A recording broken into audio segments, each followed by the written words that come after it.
Start the stream.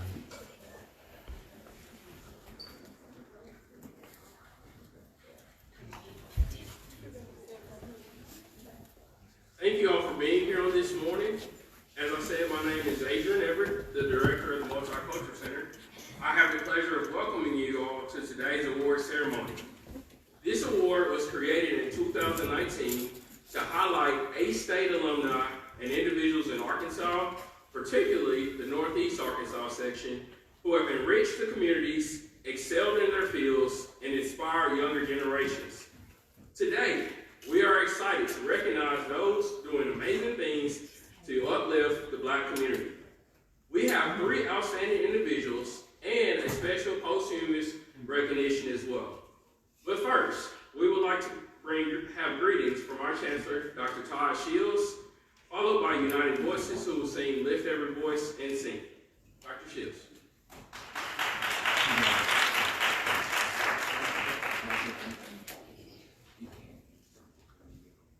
Good morning, everyone. How are you?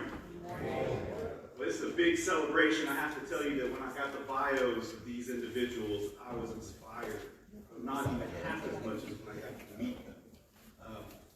We need it more and more these days, it seems, but every now and then we get a divine glimpse into the fact that there are angels among us.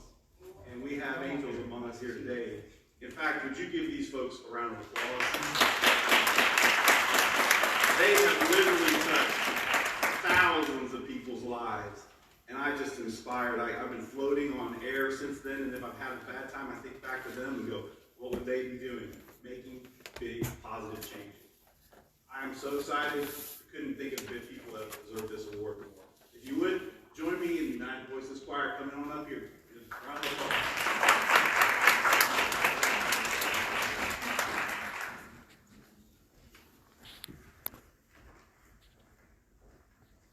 Let's go ahead and stand, you all sing along with me.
flowers while I'm sick or on my sick bed. But I'd rather have just one tulip right now and a truckload of roses when I'm dead. Speak kind words to me while I hear them, so that I can hear the beauty that they're bringing. Our focus is to not wait until somebody's dead to get up and say flower things about it. They can't hear a word you say once they call. Their eyes are closed. But while they're here, this is when we need to be paying homage to them, showing them the appreciation that we have for what they've done, for the and many times it's trailblazers. Folks who were back there coming up in the 60s and the 70s when we were really dealing with social issues. And even today, when folks are taking stands out there in the forefront, trying to make a difference to get us to where we really said we ought to be, where all men are created equal. So it is such a pleasure for me to be on this program, to be here, to recognize these three honorees this morning as we give them their flowers, as we said thank you for the work that you've done. Make Jonesboro, this community, and our world a better place for all of us to live in today. Thank you. Thank you so much.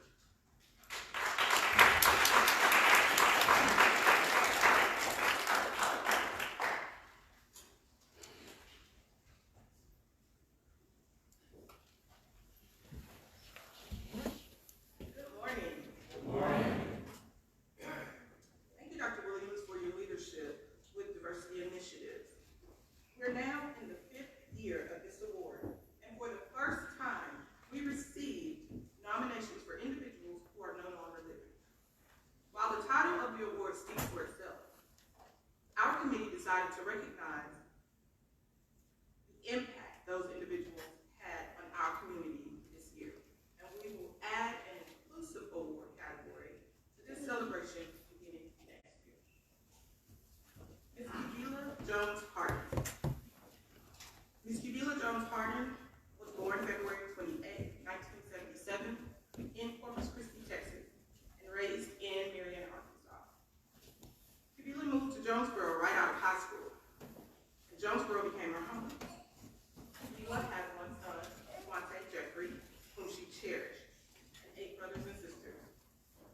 Qubilah attended Arkansas State University, earning a bachelor's degree. She went on to earn a master's degree from Grand Canyon University. Qubilah was a member of Delta Sigma Theta Sorority Incorporated. She was also a member of the Grand Chapter Order of Eastern Star of Arkansas, Royal Queens of the East, and AFNAM of Arkansas Incorporated. Qubilah was dedicated and passionate about community service. And a passionate community service advocate. She launched her broadcasting career at KLK 102.5, co-hosting the morning segment of Community Conversations. Many of you may have been interviewed by her. Qubilah interviewed hundreds of nonprofit leaders, faith-based leaders, government officials, and more in the name of spreading awareness to enhance the quality of life for all in Jonesboro and Northeast Arkansas. Qubilah created and was the chairperson for KLK's Kwanzaa and Juneteenth annual celebrations. In 2017, Qubilah was awarded the Volunteer of the Year Award for the City of Jonesboro for over 2,000 hours of community service. Qubilah went on to create her popular podcast, Spot. She also co-hosted a radio streaming program, Knowledge and Relationships, and hosted a popular Girls' Night program. Qubilah wrote and published 2 books of poetry, Spiritual Miracle and Queen Collection. Qubilah was the driving force behind the advocates that fought for Lymphedema Treatment Act, or the Lymphedema Treatment Act, better known as LTA. On December 23rd, 2022, LTA was signed into a federal law by our current U.S. President, Joseph Biden.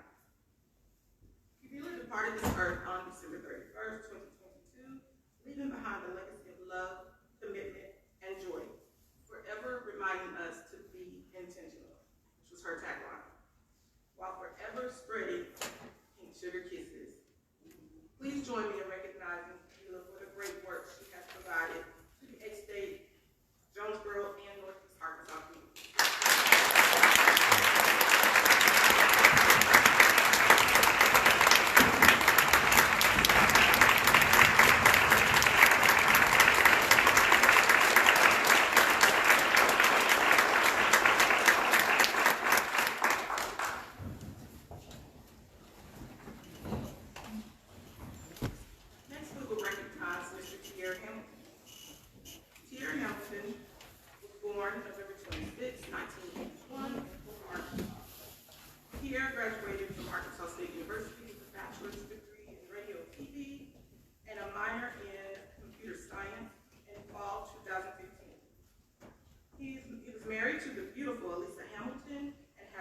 children: Andrew, Tierre Jr., or TJ, Kiara, or Kiki, Jayla, and Sloan. Tierre was a member of Kappa Alpha Psi Fraternity Incorporated, where he taught and mentored brothers, always offering wisdom and advice. He was pivotal in the implementation of Kappa Alpha Psi's mentorship program for young males. Tierre was a man with a heart for creating opportunities for underrepresented males. He was well-versed in business and created Fundamental Improvement Consortium Company, where he provided financial advice and employment opportunities. He was a man with many business ventures, including his most recent one, Kids Place, which is still operated by his family. Tierre always donated his time, partnered with various other organizations by offering his bounce houses or his game truck for community events, such as the Community Back to School event and the annual Juneteenth event. He also sponsored a free community event of his own each year for family fun called Kids Place Day, and even opened his business space for others' events. Tierre employed his family and many other people from the community, especially young Black males. Tierre was also a published author under the alias of Thomas Abel, authoring a book titled Yes Ma'am, No Ma'am. Tierre loved to dress up and go to events with his wife. When not on the road, working, or with his family, Tierre enjoyed being around his fraternity brothers and his many friends. He would literally give you the shirt off his back. He was always looking to help better not only himself, but others around him. He was always ready to lend a helping hand. Tierre was a no-nonsense kind of guy, trying to make the most happen now in order to enjoy life later. Today, we honor Mr. Hamilton for his contributions to our communities and congratulate him for a job well done, leaving a legacy of service.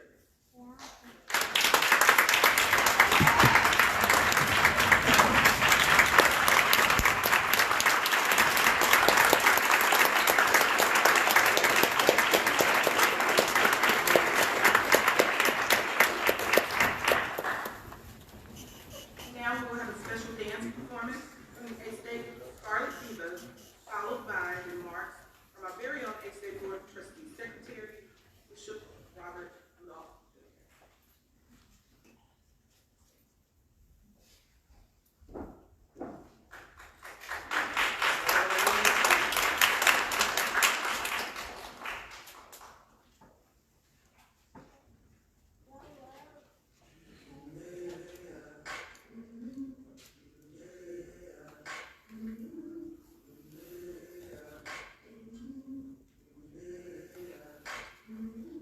I've been walking with my face turned to the sun.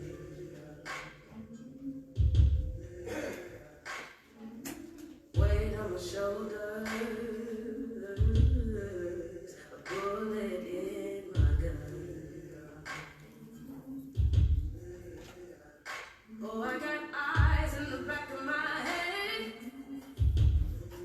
just in case I have to run.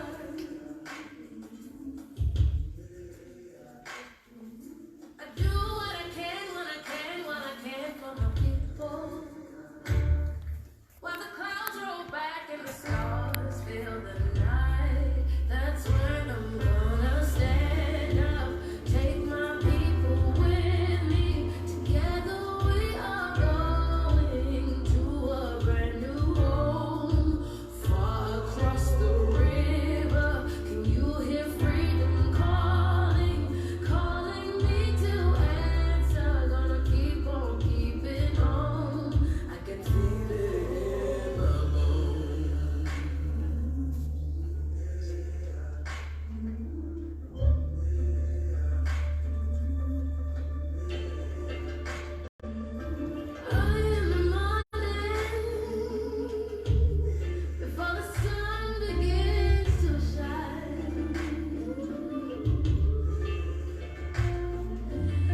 Dr. Lonnie Williams, the Vice Chancellor for Diversity here at the university, and to all of those who are members of the administration, faculty, and staff of this great college. I'm happy to be here, and I'm, like, I guess, a little bit like Dr. Williams. It's a little early on a Saturday morning for me, because normally when I'm up on a Saturday morning, it's because of a funeral. Today, as I was driving here, I realized that this is not a funeral. This is a celebration. And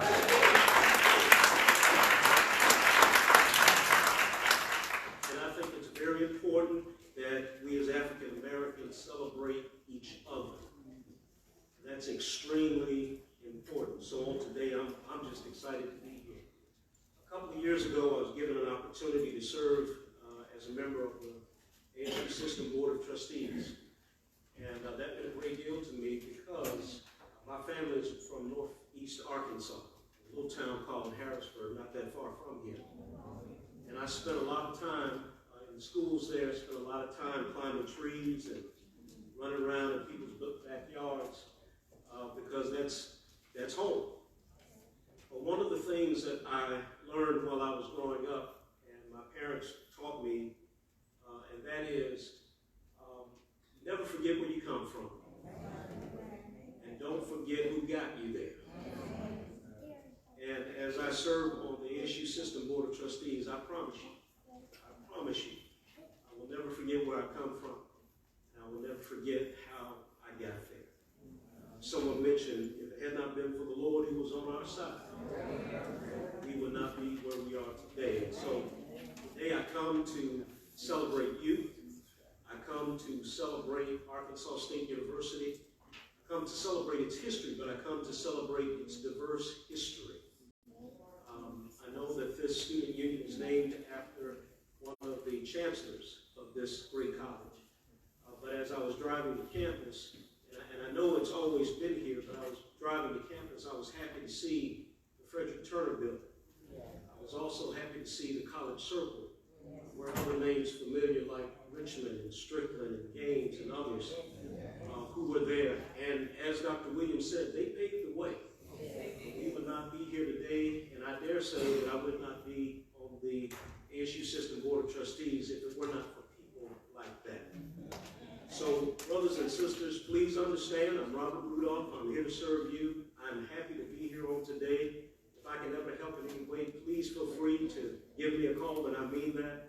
But most importantly, I want you to know that as I serve you, I won't forget where I come from, and I'll never forget who got me there. God bless you, and let's have a wonderful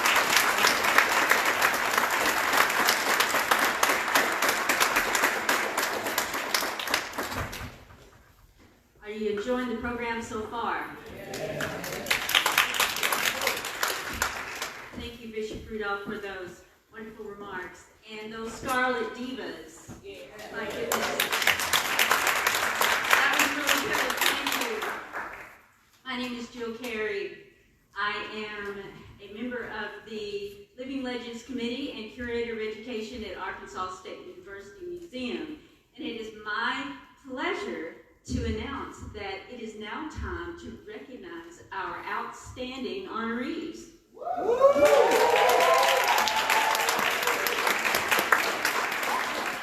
Joining the stage soon to deliver the awards are Dr. Melissa Jackson, Director of Advising Center, and we have also Mr. Gerard Lockhart. He is the Director of Student Support Services and First in the Pack, and Mr. Tierre Robinson, who's the Director of International Programs. They are also members of the Living Legends Committee, along with myself. So we are happy that this day has come.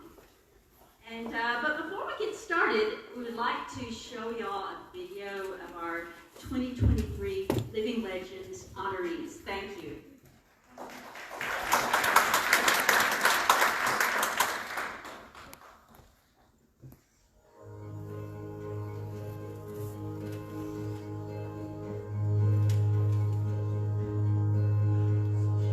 Hello, we are here to celebrate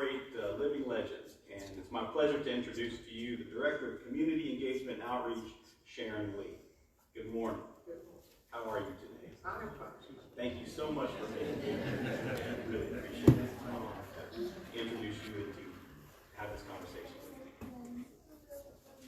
I'm going to go back to time. If you could tell me a little bit about why you decided to come to Arkansas State. Okay, that's interesting. Because I didn't decide to come to Arkansas State. I had a brother here who came in 71. I had a sister that came in 73. And I was going to Fayetteville, I thought. Okay. And my mom, she was watching the mail and she said, I haven't seen anything from Arkansas State come. And so I was like, okay. And she said, I said, well, I had put in, I had requested an application to go to Fayetteville. She said, oh no. She said, your brother, if it's good enough for your brother, it's good enough for your sister, that's where you're going. I'm not going to have kids spread out all over the state. So you were going to Arkansas State, so she got my application. And she made sure I filled in my application. Tell me a little bit about what you majored in and what you studied while you were here. Okay, I majored in business administration. Okay. There's business classes and took accounting. So I was kind of more like an office type person. Was there an instructor or a staff member or someone who had a real impact on you while you were here? Well, my coach, Coach K. Woodell, and all of the business faculty, Dr. Cheryl Strausser, Jerry Crawford, Terry Dancer, Coy London, Dr. Berlasco. Now, you mentioned playing basketball, which I must admit that must have been really exciting. Tell me a little bit about that. Maybe did you know you were going to play basketball when you came here, or was it something that you explored? I played in the high school all-star game. That was in July, so I was selected to play in the all-star game. So after that, I really didn't think there was any more to basketball for me. Right. And then when I got to Arkansas State, then they had this posted that they was having tryouts because they was going to form a women's basketball team. And so I thought, well, I'm pretty much in shape because I just come off the all-star game. Yeah, right. So I thought, why not? And so anyway, I made the team. That's fantastic. Yeah, and you have great memories of that, I bet. Oh, yes. Yeah. That was fun. The only difference, we came off of playing 6 and 6. You know, we came up to the line, you get the ball to someone else, and then you wait, and then, but when we came to college, Right. that changed. It was just like the men play up and down the court. Right, that was a big change. That was a big change. So after you finished basketball and your degree, you decided to stay here and work here at A-State, which we're very glad. What went into some of those decisions? Well, I played ball for 2 years, so I let it 2 years, and I started working work study, and that was in the finance office. So when I graduated, after 3.5 years, 3.5, I started working full-time. They hired me full-time. So I graduated in 80, and then they hired me in 80 as a full-time employee. So I worked from 77 to 80 as a student, and then from 80 to now. So you stayed at A-State for over 40 years now, and we're hoping to stay for a lot longer. What does it mean? What does that mean? How does it make you feel? Well, because I always think of legend as someone, people say nice things about you when you stretch out up front. You know, at the end of the day, when it's all over, then people say all these nice things about you, and that's when people think, they really did do that. And so for someone to say that tell you now, my mother always said, give me my flowers while I'm living. So for someone to say, we appreciate you, we recognize you, maybe it was small, but most of the time the things you do, no one thinks about it after you're gone. I love that. Give me my flowers while I'm living. That's a great saying. That's great. I love it. Well, thank you so much for being here today. It's been my honor to interview you and to welcome you into Living Legends. You certainly deserved it. Congratulations. Thank you.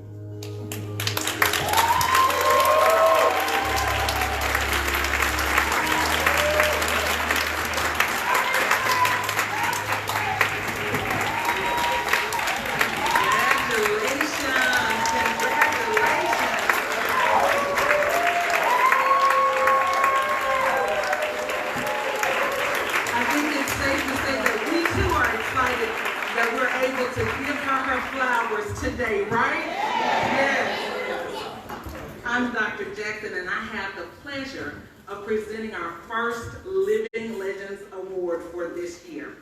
Before she comes, there's just a little I'd like to share. Ms. Sharon Lee was nominated by Mrs. Dominique Taylor. Ms. Lee has been an employee at A-State for 42 years, and that alone is worthy to be praised. She obtained her first bachelor's degree from Arkansas State University in 1980, a second bachelor's in 2005, and went on to receive her MBA in 2020 from A-State.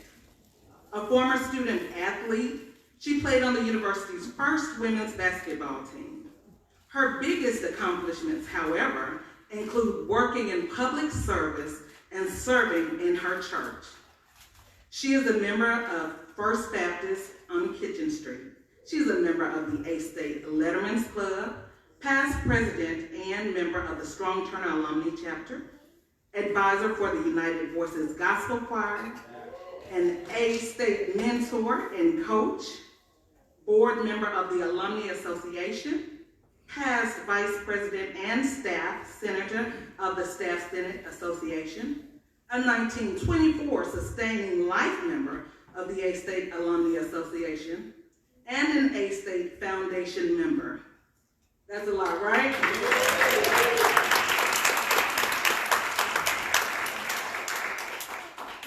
Ms. Lee is also an avid sports fan and an A-State season ticket holder for the football and the men and women's basketball teams here at A-State. She is outspoken, outgoing, and outstanding. She looks for opportunities to connect and reconnect with people always. Ms. Lee loves A-State. She loves her family. She loves her community.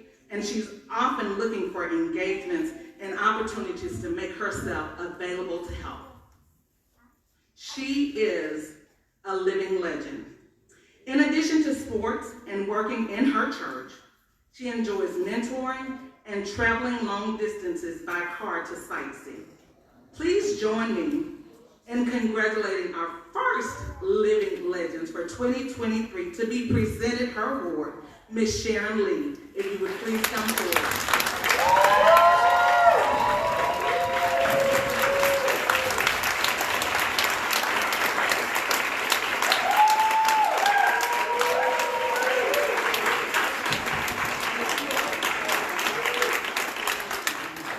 I'll keep this short, but I do want to say, you all have a seat. Thank you so much. You all have been so gracious, and this is such a great honor. When they first started this, I thought, what a great idea someone had. Because we always are attending events, and it's always afterwards. And that person would have loved to participate in that process. So thank you all for allowing me to participate in this process today. I wanted to say, when I grew up, some of you know and some of you don't know. We grew up in the hills, over in the Ozark Mountains, lived on the mountain, and they call us hillbillies. You know, that's what we were. And of course, everyone knows about hillbillies. We are the most famous people there are. You've never seen a hillbilly, but everybody knows what a hillbilly is. And so I always took that as, I enjoy being famous. So I'm just going to be myself. I don't know how to be anybody else. And so, and it holds true that there's no place like home. No place like home. The Ozark Mountains, that's the best place you can be from. And that's the best place you can grow up in. Because you learn a lot. You learn a lot from the land, you learn a lot from animals, you learn a lot from just being in the woods or whatever. And then your parents, we had great parents. And my mom, she was a great teacher and community person, and everyone loved her, and she shared knowledge with everyone, and even her kids. And so when she decided that when my brother came here, and then everybody else came, I would love for my mom to be here today so she could see that her kids came to Arkansas State, and we pretty much we got what she tried to teach us, and that was that no one is better than you. If they were, God would have put them somewhere else. And the fact that they have to eyeball you tells you that there are no better than you. So growing up as hillbillies, we feel like wherever we went, we could be our ourselves, and it was okay. And so when we came to Arkansas State, yeah, people knew we were different. They definitely knew I was different. Because I heard all the time, where are you from? That's all I heard, where are you from? And people would say, you don't write like you speak. Well, you know, English was my second language. And really, a teacher put on my paper, for someone that can't speak well, you should do write well. And I took it as a compliment, and some of my classmates was offended. They said, well, how dare you put that on your paper? And I thought, that's a compliment, because I've heard a lot of different things before. But what I really appreciate, and that we have, our Heavenly Father is awesome, because He opened doors that no one else would even think about opening. Because, and He's an on-time God. He opened up the door. Title IX had passed.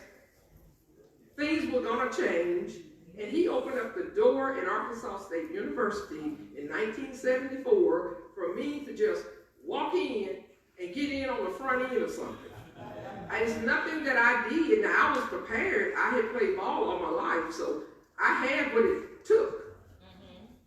And so, you know, I could do it, but the door was open, and I just came in at the right time, and I made that first women's basketball team. And at the same time, we was making Black history, because the first 3 girls that was chosen on the team were Black. We weren't the first girls, but we was on that first team, we was Black. So we were first women, Black female athletes, and we was on the first women team, all at the same time. And I was just happy that my mom was able to experience that, because she was so happy that I made the team, because it made her feel better, because she wasn't in the habit of just telling people, you going here, you going there. And I'm sure she thought, Lord, you know, she wanted to go somewhere else, that I make the right decision. Well, when she found out I made the team, I was happy.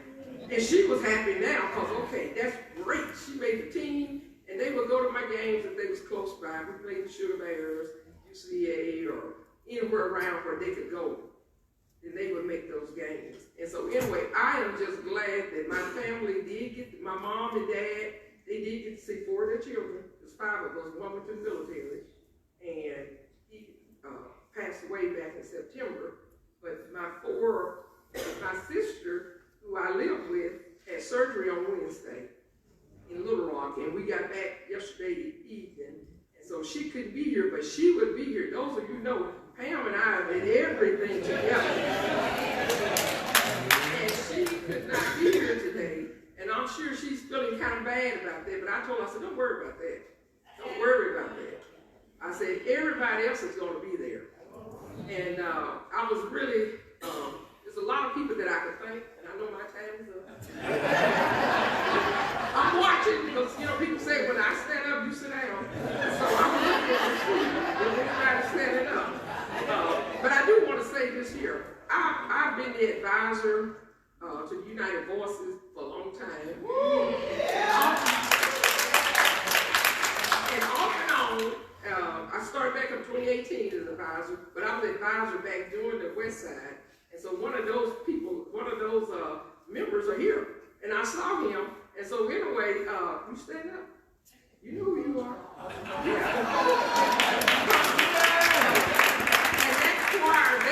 They represented Arkansas State so well on national television.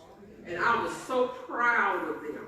And I am proud of the United Voices Choir now. They always show up and show out. I mean, they never said no. These are young people who really do a lot for their community. And they try to do a good job.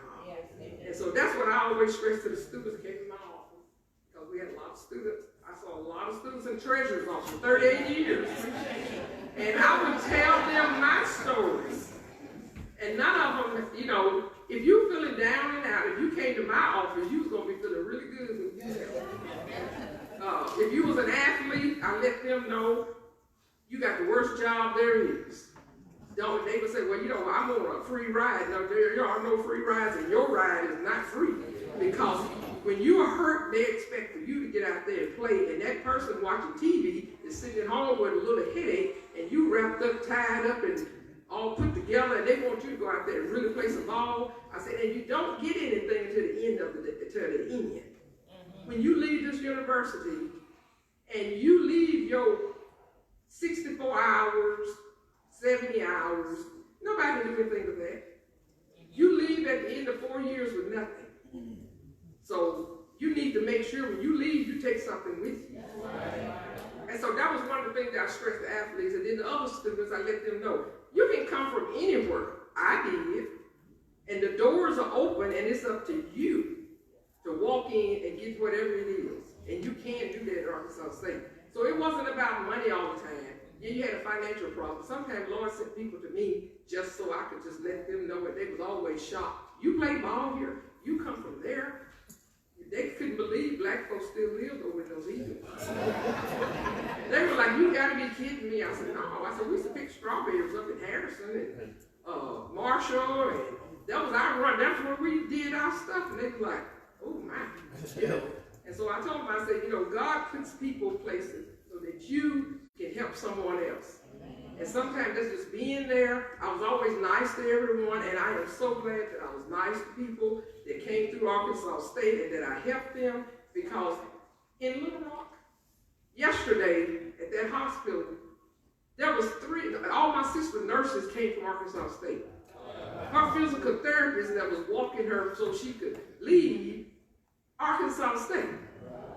And so I've seen so many people, they say, I know you, you're from Arkansas State. You helped me with a payment plan so I could stay in school. And I'm like, I am so glad that I was nice to people.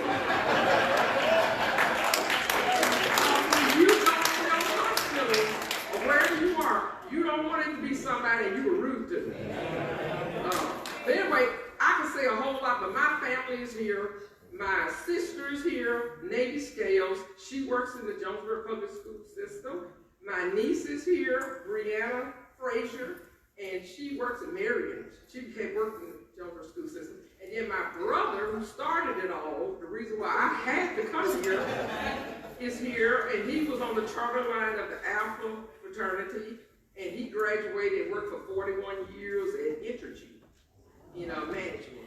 So we all had, and my sister here, she was the first to graduate when they built the convocation center. So we always make a little history. My other sister was the first runner-up when we had the queen, and we made history. We had the first black queen, the first black runner-up. So my mom would be happy that she had 4 kids to come here, and they all made some type of history.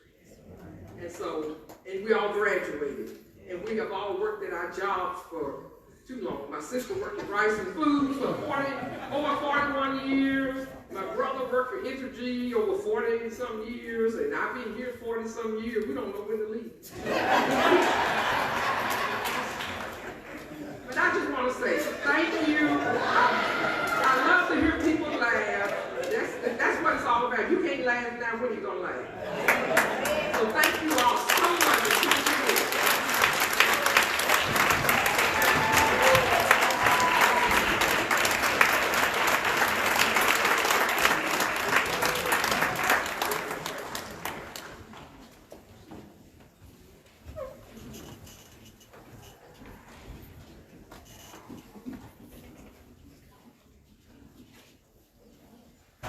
To our living legend, Ms. Sharon Lee, 2023. 2023, the Living Legend Award is presented to you in recognition of your excellence, service, and the impact that you have made. Again, congratulations.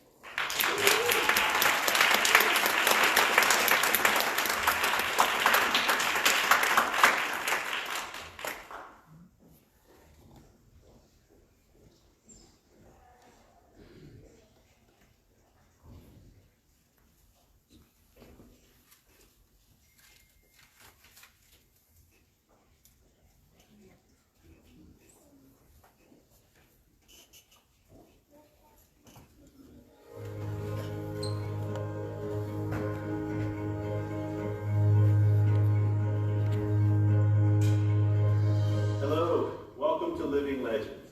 It is my pleasure today to introduce you to Mr. J. Caradine. Mr. Caradine, thank you so much for joining us today. It's my honor to visit with you. Thank you so much for being here. It's my pleasure for being here today. Thank you for having me. So tell me a little bit about where you're from, and maybe a little bit about when you came to A-State and what it was like when you got here. I am from a little small town, a farming community in St. Francis County here in Arkansas. Okay. There was a friend of mine that was already going to school here. Okay. And I talked to him during the Thanksgiving holidays once. Yeah. And I was already going to college someplace else. Uh-huh. And he talked me into transferring up to Arkansas State. I'm so glad you did. So I came up here in 1968. Okay. Okay. And the campus has really changed since then. Yeah. You know, it was smaller. Mm-hmm. The dorm that I stayed in was called State Hall. State Hall, okay. State Hall is now the nursing building. Oh, wow, okay. So you were right over here. Right over there. Yeah. So what are some of your biggest adjustments? What are the memories of your biggest adjustments when you got here?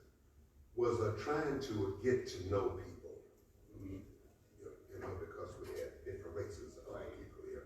Right. And I just wanted to get to know individuals rather than groups. Yes.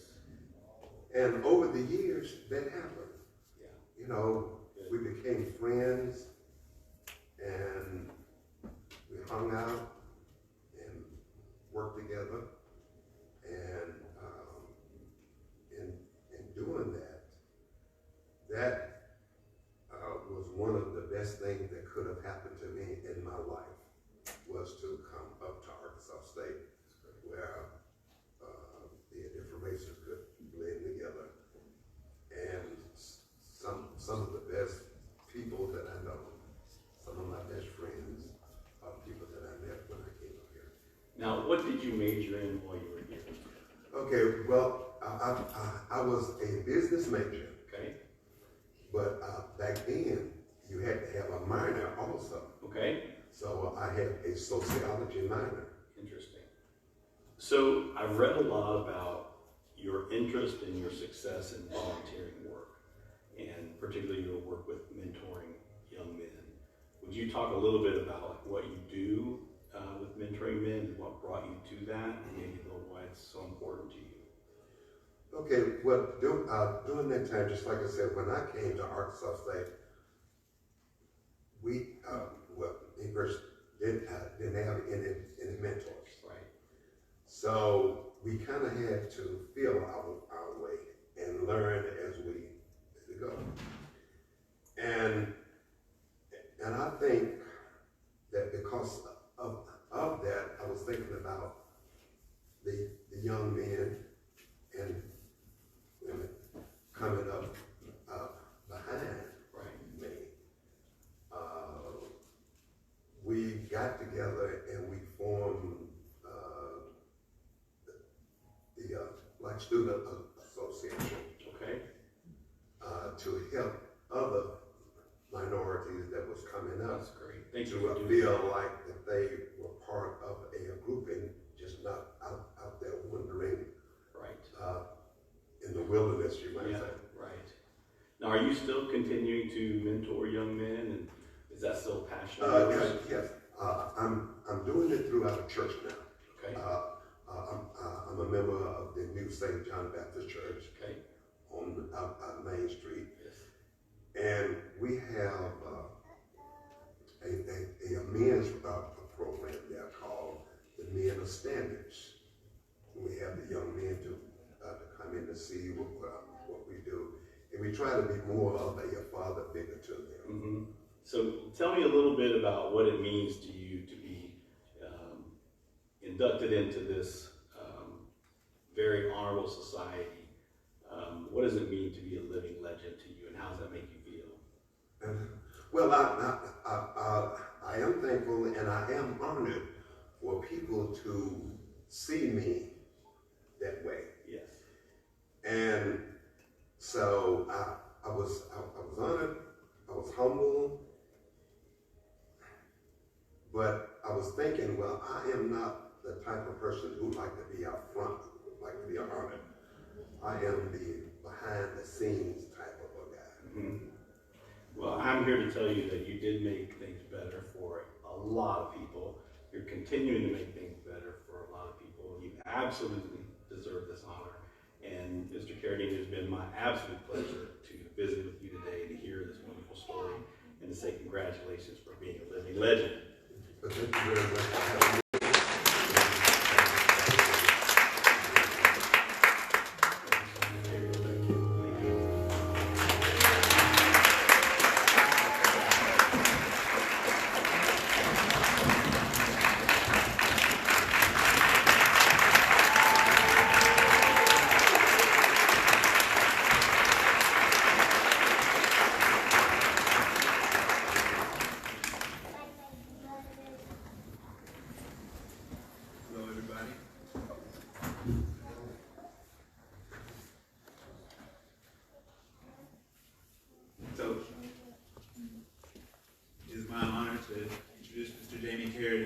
A native of Hughes and a 1978 graduate of Arkansas State, and is truly an unsung hero.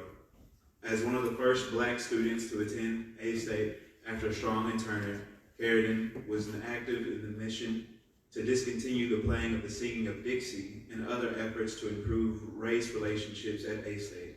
He's an active member of the A-State Alumni Association, a 1924 Sustaining Life member who serves on the Distinguished Alumni Selection Committee.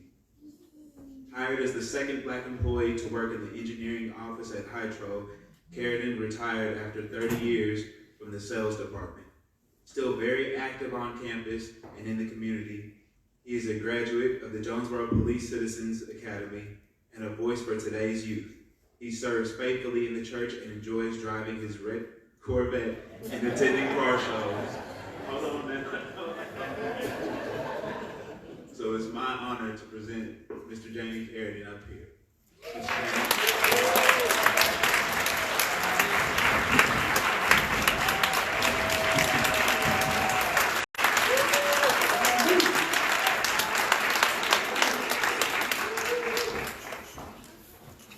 Well, first I want to say thank you to Dr. Jacob Mike for nominating me. And I kind of tried to get out of it, but Dr. Peggy Wright is one that when she make up her mind, and you can don't fight it, just go. And I said, well, maybe if she nominate me, then that doesn't mean that I'm going to be chosen. I said, yeah, go ahead. Miss Tiffany Mosley called me and told me, and I'm, oh yeah, I'm running. But on the phone I'm saying, oh.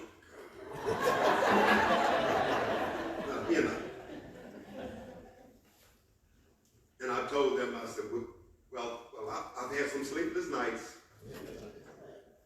because this is the first time that I've ever, been honored like this, and I didn't know what it feels like, what to do, say.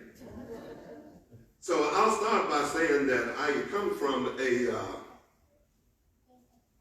Christian home, like in St. Francis County. Went to and graduated from an all-black school. All my teachers were black. Actually, the school was somewhat of an extension of our home back then, because our teachers were like our parents, family. Even to the point where if you got out of line, then they will paddle you. So the teachers, us, boys and everything, our teachers, small boys and everything, we all, rough and tough. We would get out of line. She wouldn't even worry with you. She would have someone to go over to the Agri building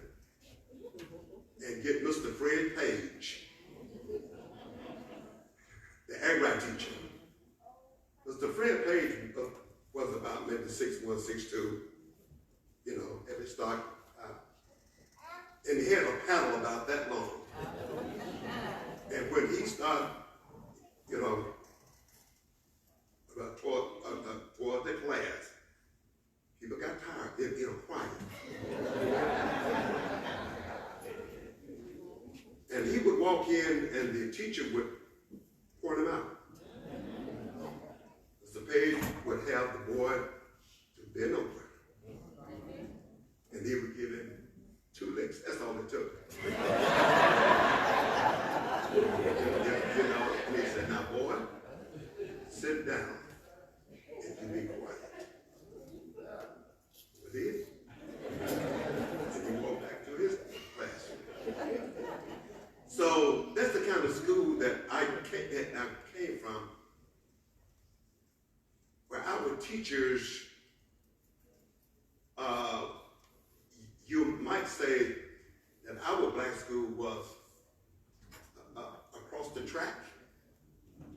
We over here, high school, the white school, here. Our desk, books, second grade, second-hand books, but our teachers really didn't care. Well, they cared, but they took those books and they were able to teach us. Along with the books, they also taught us how to be proud, how to act, how to walk, how to dress, how to be respectful, you know, how to be groomed. And they always, what they used to tell us, say, look, as black students, when you leave this school, you're going to have to be twice as good as the non-black student in order to even come close to being equal. They were feeding all this stuff in our heads and stuff, you know, strong. Okay. Let me tell you something. I said that I was going to say, this is some history. You know.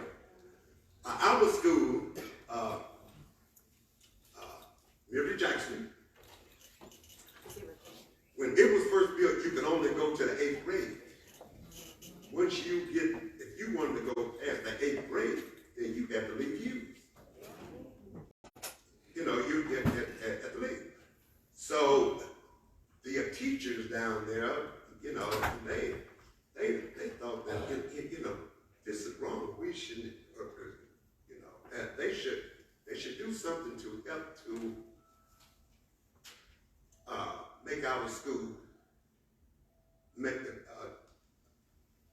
to the point where it would be 1st grade through 12th grade, so the kids won't have to leave. Okay, this is the part right here that I didn't know until after I got out of school, and that was back in, you know. So, all right. I read the history, you know, it's interesting. What I found out is that the actor, Robert Townsend, y'all know him? His dad taught in Hughes. And he was instrumental in going to the state and doing all that he did in order to help to build our school. And he did. Well, the farmers and all the rest of them around there really didn't like black folks being so forceful. So they called him an instigator. So after things were done, he was forced to leave Hughes. Then he went to Memphis. Then he had this hit record. I cannot keep that down. And then he went on to California, where he helped Marvin Gaye write one of his songs. And all of this is tied to Hughes. Great, you know. Okay. Enough about Hughes. Okay, we got out of school, and my buddies and I, you know, one thing that we wanted to do was to go to college. We come from, it's a farming community. A lot of our parents, grandparents, were sharecroppers. My mother lived in Michigan, but her dad, who was a sharecropper, said, there were 3 of us boys. Let these boys stay down here. You know, we were small. So when they grow up, they can help us on the farm. That's why I'm from Arkansas. Our mother left the boys and took our sister. You know, we said, you know, okay. But that was one of the best things that could have happened to me. My grandmother was a God-fearing, prayed all the time, prayed over us boys. Real good grandmother. And she believed in going to church. We would go to church and stay all day long. You know, it's just the way it was. But she didn't spare the rod. One of the worst things that you could do, that we could do, was to lie to her. She would whip you, I don't mean spank you, whip you, us, and then she would get the word out, the Bible. Sit us down and teach us the word. And she used to, you know, Bible verse, you know, so I'm you know, and I'm sitting around, you know, I said, will this old lady please shut up? I said that to myself. You do not talk back. You did not act like you didn't like what she said. You did not roll your eyes. You know, and if you did, if she had something to spank you with, she would do it. But if she didn't, she had this. And she would smack you with it. You know, so, okay. We understood the rules. Okay, and then fast forward, you know, I graduated college. I mean, high school. And I was going to this other college. And I had my buddies with me, you know, 5, 6, 7 of us. And, you know, we out of high school. First time leaving home. I was wasting my time. And I said, fellas, I got to get away from you. I was talking to Joseph Anthony, who will live not too far from us. And he graduated Wonder High in West Memphis, all black school. And he was coming up here. He graduated a year before me. I was talking to him, and he talked me into coming up to Arkansas State. I said, well, I really don't know too much about Arkansas State, you know. And so I said, okay, I will do it. Came up here. I didn't visit before coming here, you know. Came up here, and there was a culture shock. And I said, oh, Lord, what if I get you? And I was saying to myself, we called our grandmother Mama. And I said, Mama, I hope that you're doing some powerful praying. Because this is way different from what I was. Okay. But I would teach instilled in us coming up to be strong black kids, boys. Be strong. Have pride. Don't back down. You know, this or that. So came up, and when I came up here, there were about 50 blacks on campus. 50 of us. And we did not have a place to hang out. You know, we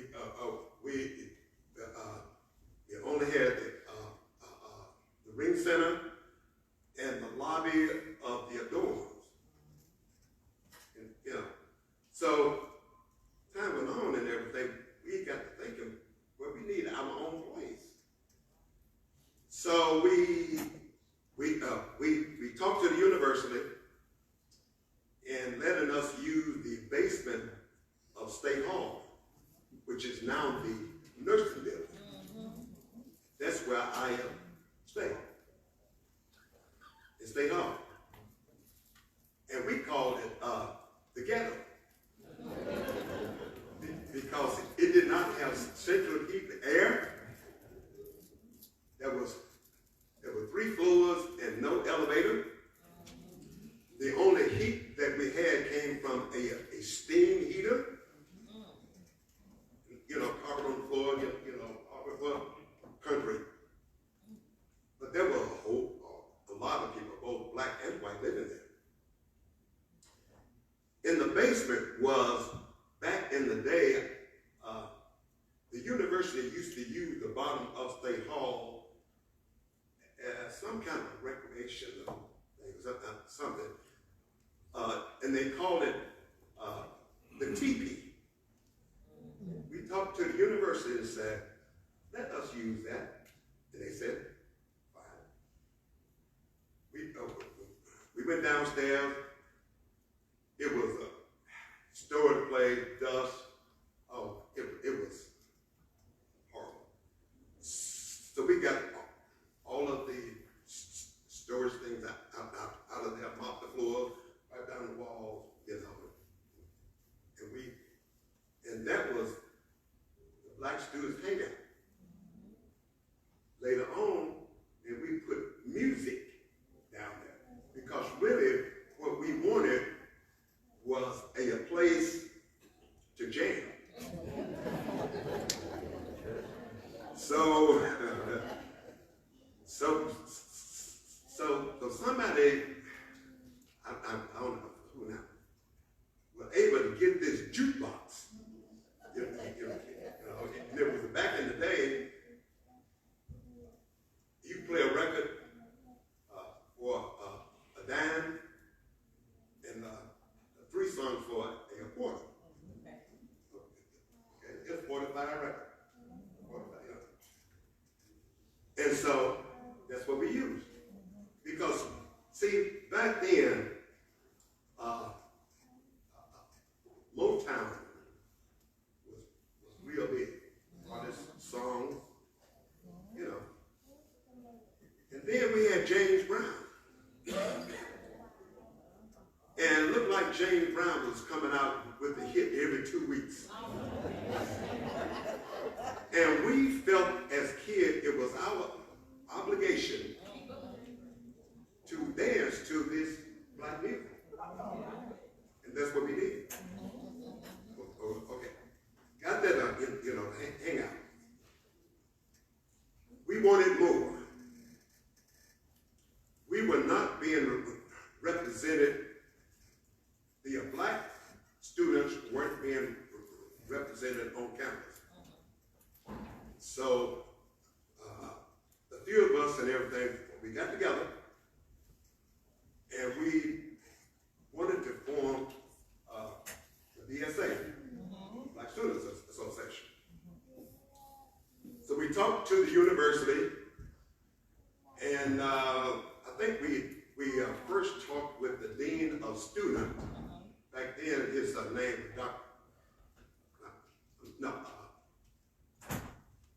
Mr. Robert Moore.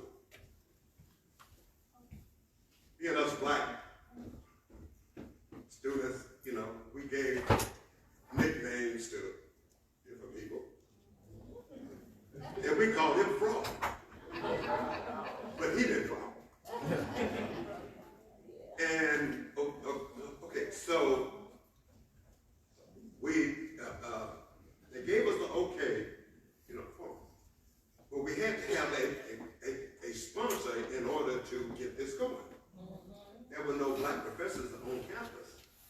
So we didn't have, black men.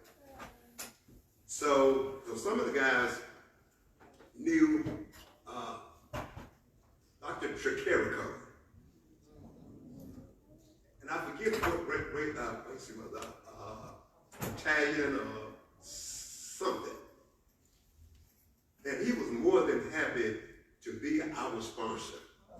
And that's how we got the Black Student Association.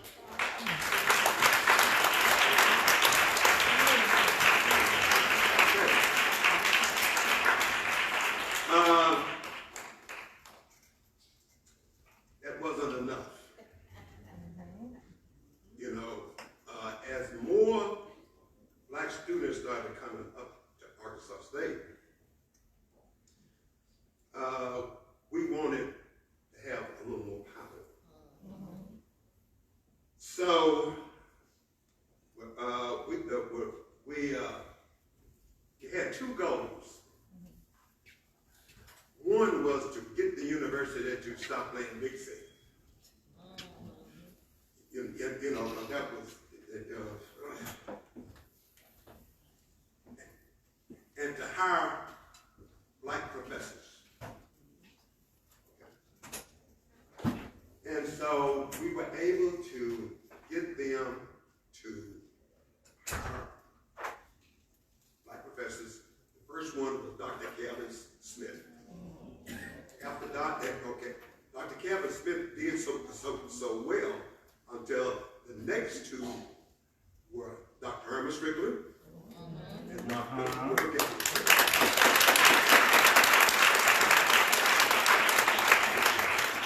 So there is so much more that I could tell you that went on, but we don't have the time. There is so much more. But I am glad to be able to stand here and just give you a little bit of how things were. And to let you know that God was in the plan for us. Oh, yeah.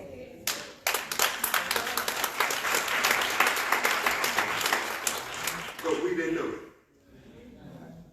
The only thing that we knew, we were young, energetic, fearless group of young people. And it was hard on us because in our fight, we still had to maintain a good grade point average. Because if you didn't, you got it. So we won some scholarships and everything. You can read about it. And we just wanted to give something back to the students that were coming in, the future students. And I am glad to have been part of that process. So, thank you very much.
To introduce you to Mr. Bishop Adrian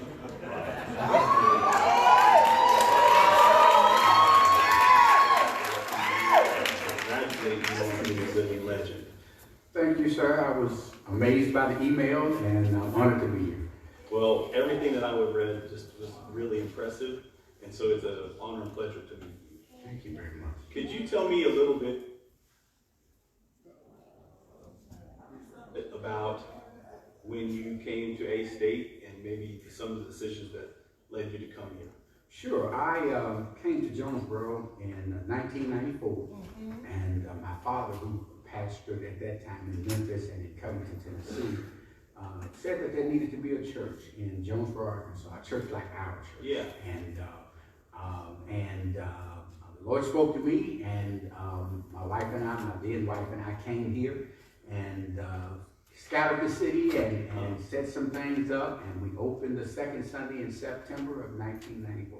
So now, while you were here at Arkansas State, did you have any particular major, or did you study particular things? Or did you come here to start the church? Came here to start the church. Okay. All right. So you've been involved with the campus in different ways, or just through the church?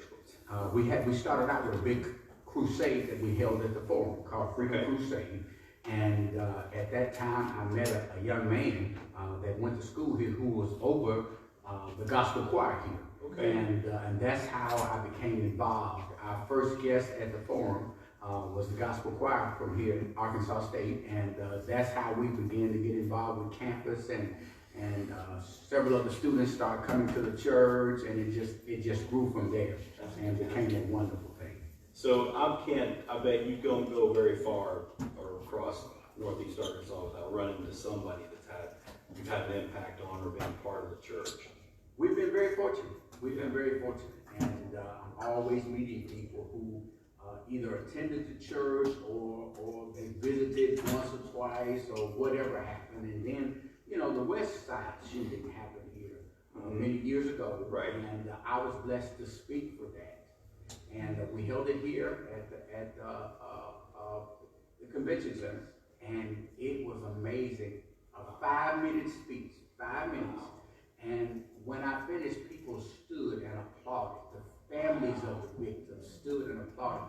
And many of them told me this is the first time I've smiled. Well, thank you so much for what you're doing, what you did for that. I've heard so many great things about it. So we can't thank you enough for what you did there. I was honored to be a part. So I've also heard a lot about your ministries to prisons. Yes, sir. Would you tell me a little bit about that, maybe how you felt that calling, and then what you're doing there? Sure. I received a call that they needed a chaplain at the jail. Okay. And I went and interviewed for it and received the position, and it was an awesome time of connecting with people, some of them at their worst moments, and I was also connected with several rehab facilities in the area, and the judge would say, you got 11 months and 29 days in jail, or you can go to rehab. And of course, many of them chose to go to rehab. Right. And we saw a lot of lives turned around. Tell me a little bit about what I've read about the Total Man Ministry, and what is that, what that means to you, sure, where that's going. Total Man Ministries is a ministry to minister literally to the total man. And we started Alcoholics Anonymous, and we're getting ready to redo that and start that again.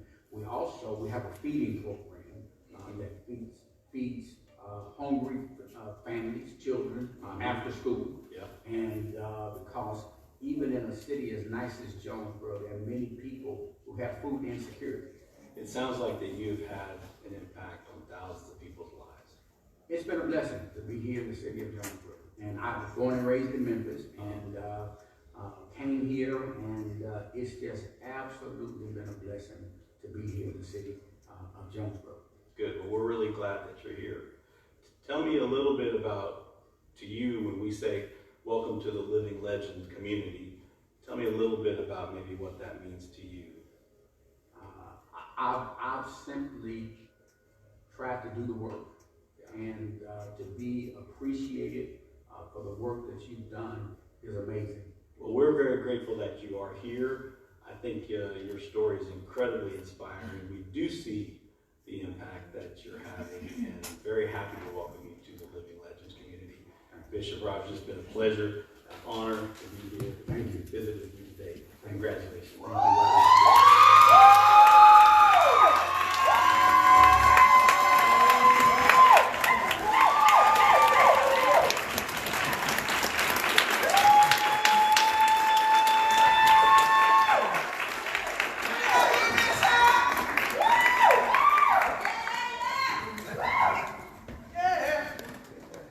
Good morning, and I'm honored to have this opportunity to recognize Dr. Bishop Adrian Rogers. And I will read a small snippet in just a moment, but I'm going to just take a quick moment of personal privilege. When I came to Arkansas State in 1994, one of the things that my mother and my grandmother prayed consistently is that I was safe. Yes, sir. And that I didn't stray too far from their teaching. I attended my first service with Bishop Rogers. I had seen him around. That type of church, I was like, it's a little too much for my taste. And I just couldn't quite get with it. But I visited the church June 20th of 1996. And it was that day that changed my life forever. Wow. And I appreciate Bishop Rogers for answering the call. And there's so many of us in this space who would not be where we were today if it was not for his obedience to the Lord and answering the call. So I'm grateful for all the opportunities that I've had through this institution. I'm blessed to work at this institution. And many of those moments that I've had came through prayer and mentorship and guidance of my spiritual leaders. And so I'm grateful for the late Elder Susan Woods Rogers and, of course, Dr. Bishop Adrian Rogers. And, sir, we are excited that you, sir, are recognized as a living legend.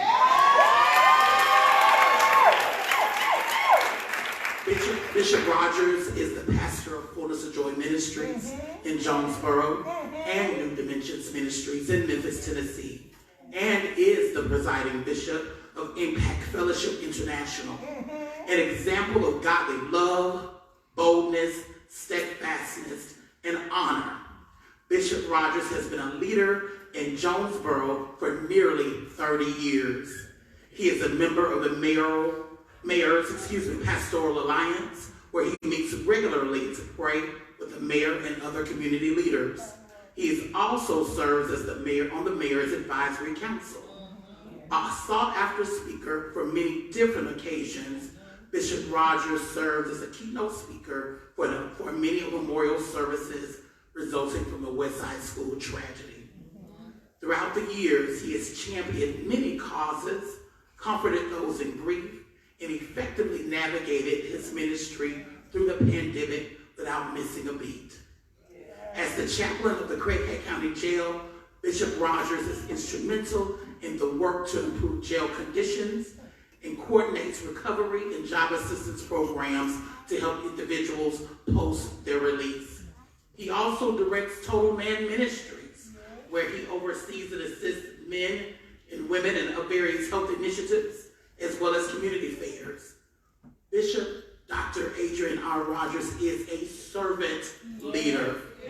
Bishop Rogers strives for the betterment of the community and our nation. Please join me in welcoming Dr. Bishop Adrian R.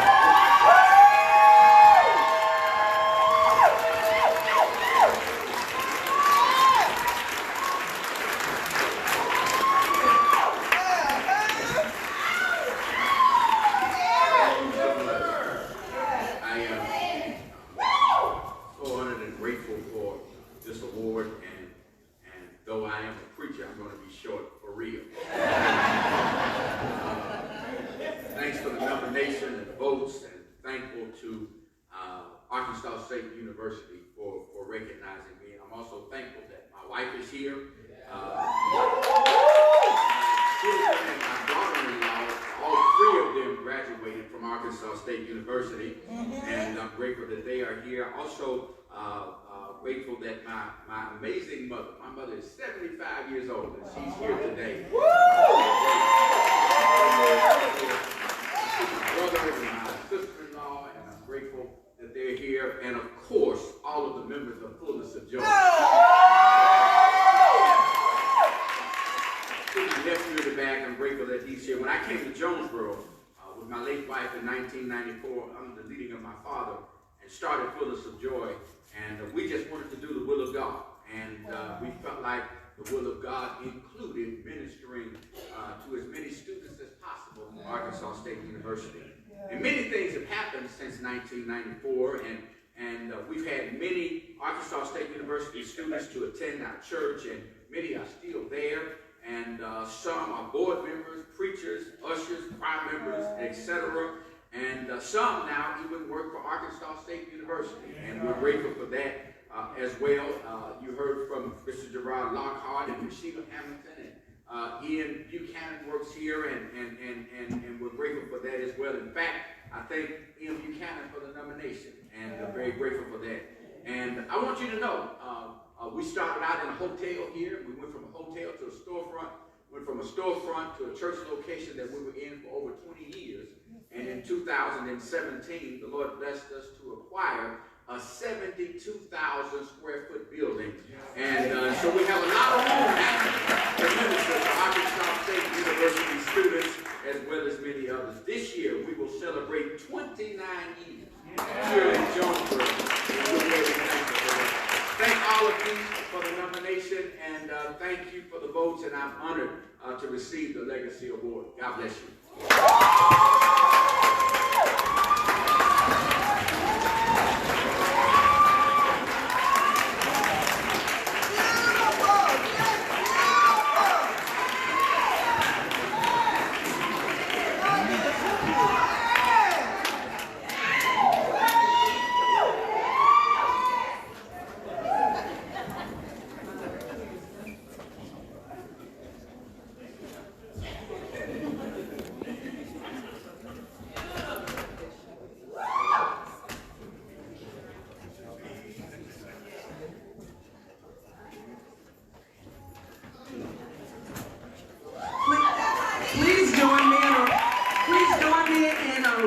in offering a round of applause for all of our 2020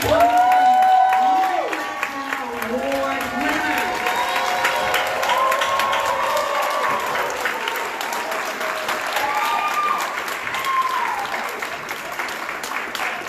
They certainly set the bar high, and they're establishing a legacy that we can all be proud of. As the chair of the Living Legends Committee, I would like to thank you for joining us today. I would like to thank the committee for making certain that this ceremony and the planning was efficiently done. I would like to thank the Multicultural Center and also the Office of Diversity, Inclusion, Dr. Williams. I would like to thank the University Advising Center and the committee, as well as those of you who have nominated individuals for this award.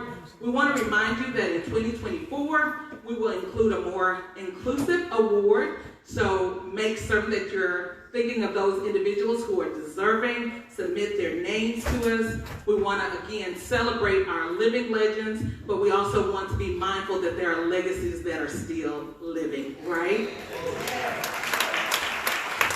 Considering that, I'd like to thank the families of Ms. Qubilah Jones and Tierre Hamilton for allowing us to honor your loved ones in the work that they have done.